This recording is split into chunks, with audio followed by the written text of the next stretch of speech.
Chers amis, je souhaiterais vous poser la question au début de cette homélie. Est-ce que vous voulez faire alliance avec Dieu? Imaginez, cette question a été posée au peuple hébreu il y a des centaines, des milliers d'années. Eux, ils ont dit, mais oui, nous voulons mettre en pratique ce que nous avons entendu. Oui, nous y obéirons. Tout à l'heure, vous communierez, nous communierons au corps du Christ. Nous recevrons dans notre corps le corps de Jésus. Il y a même un jeune qui le recevra pour la première fois. Mais à chaque fois que vous venez à la messe, à chaque fois que vous approchez aussi de cette table, Dieu se propose lui-même en cadeau. Et c'est comme s'il vous disait à chacun, est-ce que tu veux faire alliance avec moi? Est-ce que tu veux faire alliance avec moi? Alors je ne sais pas dans quel état d'âme, avec quel état d'âme vous arrivez. Peut-être que vous avez cette joie, ce désir de pouvoir communier, de recevoir cette présence du Seigneur.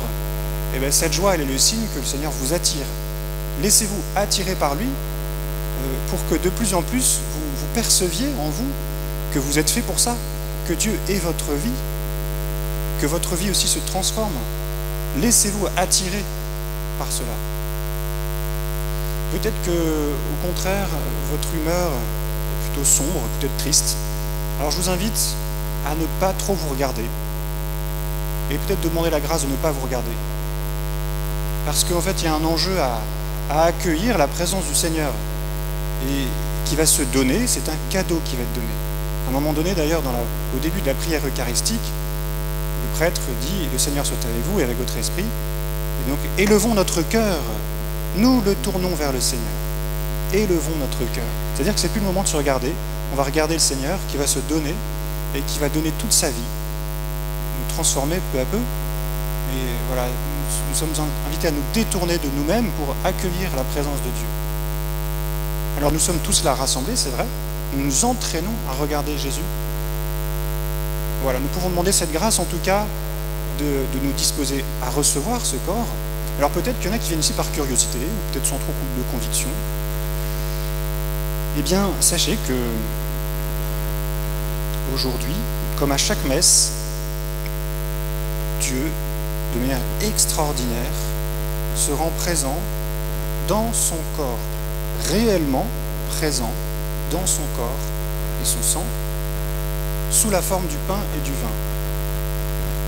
Et ça, nous pouvons le croire, c'est-à-dire que nous croyons, nous nous approchons, nous recevrons réellement ceci, parce que Jésus l'a dit au moment de son dernier repas, « Ceci est mon corps, ceci est mon sang ».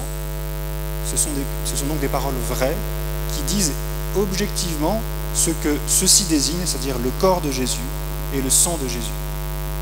Et comme il a dit « Faites ceci en mémoire de moi », eh bien, nous recevons dans la foi ce que nos yeux ne voient pas vraiment, mais ce que notre foi nous invite à croire, le corps et le sang du Christ. Pour moi, prêtre, ça reste un grand mystère, également. Ça n'est pas évident.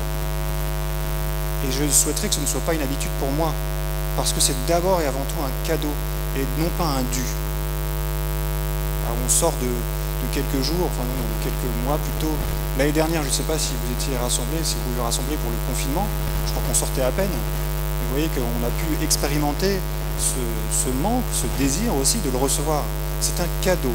Considérez toutes les messes que vous pouvez recevoir comme l'abondance de la bonté de Dieu qui se donne sans contrainte, avec joie. Et donc vous voyez que dans cette question que je vous pose, est-ce que vous voulez faire alliance avec Dieu? En fait, dans l'histoire, Dieu a pris quand même sérieusement les devants. Il est le premier à vouloir faire alliance. C'est lui le premier qui dit, mais en fait, je veux faire alliance avec toi. Est-ce que tu veux? Regarde, je te montre ce que je veux faire avec toi. Je suis là pour toi. Et ça, il l'a fait dans toute l'histoire, et son désir n'a pas changé. Il n'a pas changé, il est resté aussi intense depuis la création de l'homme jusqu'à maintenant. Et donc, si cette question vous est posée, c'est qu'il y a tout un engagement de votre être qui est à mobiliser. Mais aujourd'hui, donc, nous fêtons le saint sacrement du corps et du sang du Christ. C'est un signe qui nous est donné. Pourquoi? Parce que Dieu nous donne des signes pour nous dire « je fais alliance avec toi ». Il n'a pas arrêté de le faire par des actes et des paroles. Des actes et des paroles. Dans l'Ancien Testament, c'est ce qu'il a fait. Il a parlé, il a aussi manifesté sa force, il a libéré un peuple, il a montré son amour, le désir qu'il a de libérer un peuple. Ça a marqué la tête, l'esprit, le corps du peuple hébreu, qui s'est souvenu et qui se souvient toujours. Il n'a cessé de parler par les prophètes aussi, par les sages. Il a manifesté sa présence. Mais le plus grand des signes qu'il a donné, c'est Jésus. C'est Jésus lui-même. Le corps, en son corps, en un corps humain, Dieu se rend présent. C'est le plus grand des signes que Dieu nous donne pour montrer son désir de faire alliance avec nous. Alors voilà pourquoi on dit qu'il y a une nouvelle alliance. Vous avez entendu dans l'Épître aux Hébreux, le Christ lui-même est le médiateur d'une nouvelle alliance, d'un nouveau testament. Alors je ne vais pas rentrer dans les détails, mais vous connaissez la Bible, Ancien et Nouveau Testament, et la jonction se fait en Jésus. Jésus qui introduit cette nouvelle alliance par sa personne. Et il l'introduit en particulier en ce soir où il célèbre la Pâque, comme tout juif, mais il change les paroles, que normalement les juifs devraient dire. Il dit « ceci est mon sang ». Il ne dit pas « ceci est le sang qui a été versé sur la porte des Hébreux pour les protéger de l'ange au moment où il allait tuer les premiers enfants des Égyptiens, pour les sauver enfin de l'emprise des Égyptiens. Jésus dit « ceci est mon sang, ceci est mon corps ». Ça, c'est tout nouveau. Et personne d'autre n'est capable de dire ça à part lui, qui est Dieu. Ce sont des paroles divines. Donc il introduit une nouveauté. Et si on peut parler d'une ancienne et d'une nouvelle alliance, ça ne veut pas dire que du côté de Dieu, le désir de Dieu de faire alliance avec nous a changé. Il est toujours le même. Il est toujours aussi intense. La différence, c'est que Dieu sait très bien ce qui se passe en nous. Il s'adapte à nous, en fait. Et il sait que nous ne sommes pas d'abord aptes à vivre pleinement ce que Dieu nous propose de vivre. Nous ne sommes pas directement prêts. L'histoire l'a montré.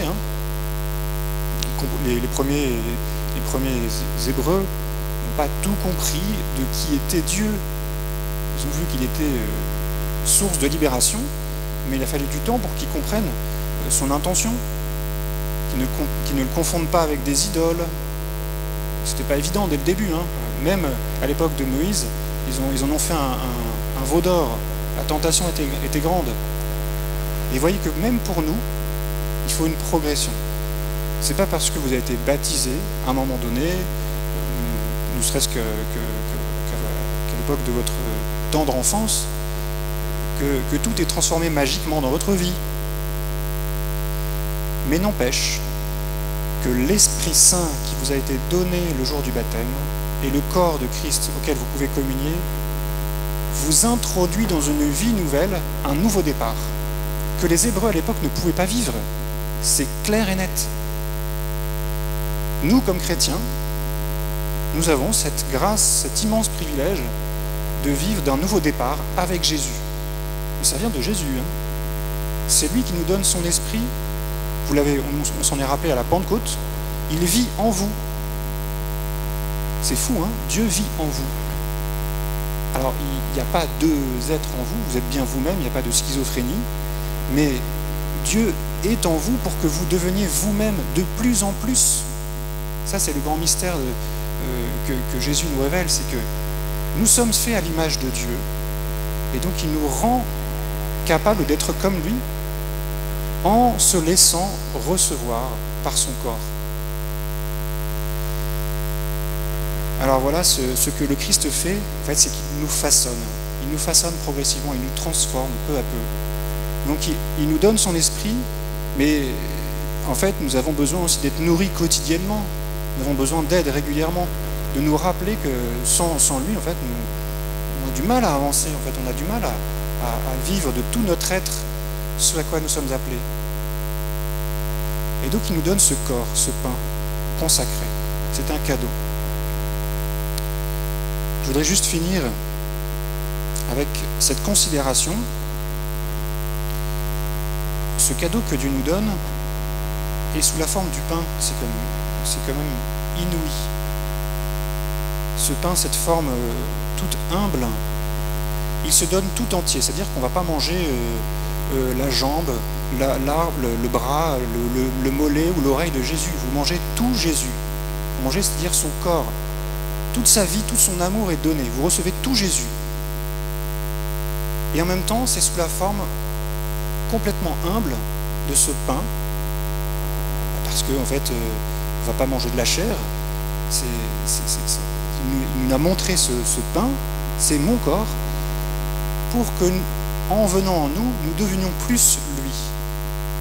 Et d'autre part, il nous montre aussi que le signe de la communion se fait dans l'accueil de l'humilité. Vous voyez, l'enjeu pour nous chrétiens, c'est d'être signe de l'unité, de vivre déjà entre nous la communion et de la créer autour de nous. Par nos propres moyens, c'est quasiment, on voit bien qu'on est facilement amené à faire face à nos limites. Nous ne sommes pas capables d'aimer comme on veut. Voilà, dans les familles, regardez votre histoire, ou la mienne propre, je vois bien que je suis limité en termes de capacité d'aimer. Je n'arrive pas à aimer comme je voudrais aimer. Comme je sens que mon cœur m'attire, mais je vois que parfois je ne fais pas ce que je voudrais faire. Et je me plante. Nous avons besoin, j'ai besoin de Dieu. Mais qui se fait pauvre, qui se fait petit, pour nous montrer que en fait, cette pauvreté est aussi le moyen par lequel la communion se réalisera. Voilà pourquoi aussi, il donne son corps pour que nous engagions notre corps. Il donne son corps pour nous montrer ce que votre corps représente, ce que votre corps est appelé à être, avec toutes ses richesses et toutes ses fragilités. Une unité, mais en même temps le signe de quelque chose qui vous dépasse et qui vient de Dieu. Votre corps est à l'image du Christ. Il est appelé à se configurer au corps du Christ. Et mystérieusement, Jésus se rend présent aussi dans toutes les personnes qui sont pauvres, celles qu'on a du mal à voir, et qui vont être signes de communion. Ça, c'est un grand mystère aussi. Toutes les fois que nous refusons ou que nous rejetons les personnes qu'on a du mal à avoir, ou à recevoir, à accueillir, en fait, c'est Jésus que nous refusons.